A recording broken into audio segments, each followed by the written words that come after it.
So, guys, I want to talk about something really stupid that AEW has done, and it's downright really disrespectful. First of all, they have Takeshita as the AEW International Champion, and he's definitely a rising star, and he's also a star that I feel needs a lot of great push. Like, he honestly is like a more like athletic Kurt Angle, in my opinion, and definitely he needs to be talking on the microphone more. They need to show like him and Don Callis together if he can't really like speak that well, really. Like there needs to be more of a focus on Takeshita to make him a bigger deal. He needs to kind of explore his character more.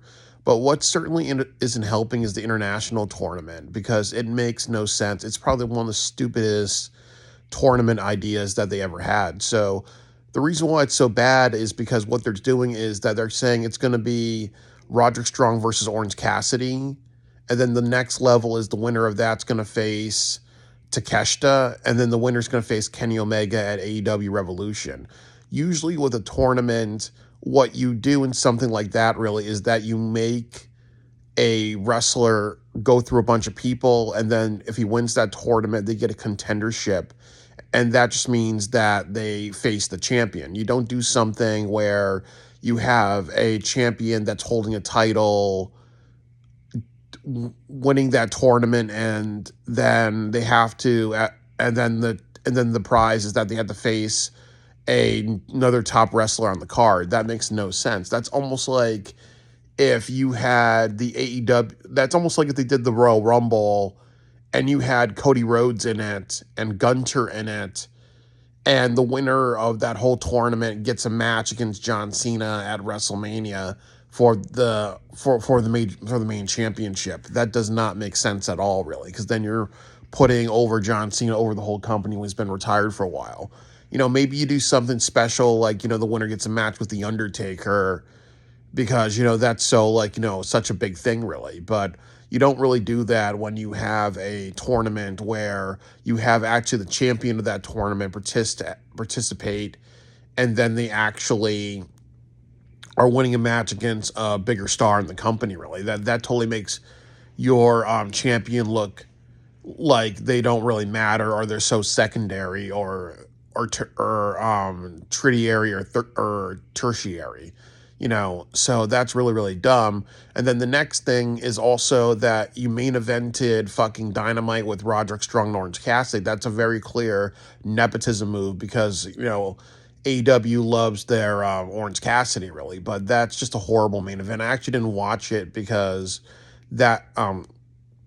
Orange Cassidy does have popularity, but, to have Roderick Strong and Orange Cassidy main event, instead of like Adam Copeland and what he's doing with the Death Riders, or even if you want to build new stars with Hobbs and Cass, that's just a stupid waste of two main event choices, over Orange Cassidy and Roderick Strong, really. I understand that maybe what their purpose is to make Kenny Omega look like a big deal by saying, hey, he's a Triple Crown champion, so that way, facing him is a big deal, really, but he's not on the caliber to kind of warrant people going through a tournament, even a champion holding a title, and the winner of the tournament's going to actually face him.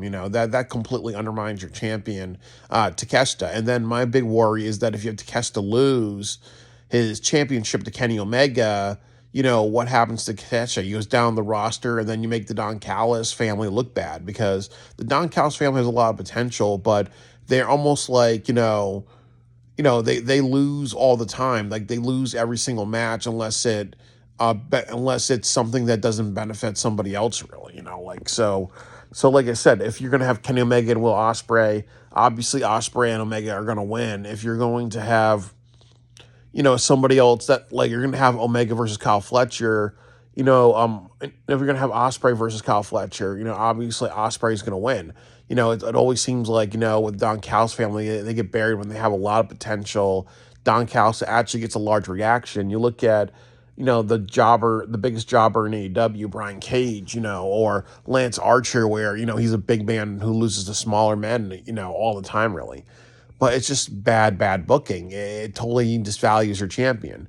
it's extremely dumb. You look at John Cena when he held the U.S. Championship in WWE, like that helped him become a bigger deal the first time he got that. But imagine if you're going to have your next big star and then he's in a tournament and you know what, the winner of that's going to face like, I don't know, like, Carlito or somebody else really for the tournament if you had John Cena in that situation, really, like someone who's been a multiple United States champion or whatever. So, and also too, it was annoying because what happened was that AEW Grand Slam Australia, they really set it up like it's going to be Takeshita versus Omega, and that made a lot of sense, really. But you did this pointless tournament where it's like, okay, now we're not going to do that. We're going to do a tournament where Takeshita goes through a bunch of where three people are wrestling, and then they have to win face Omega, really. So you went from something simplistic to something that makes no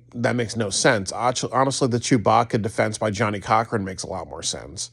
So, it's just one of those things too where, AEW may have an idea that they think is good, but it's actually just plain, dumbass.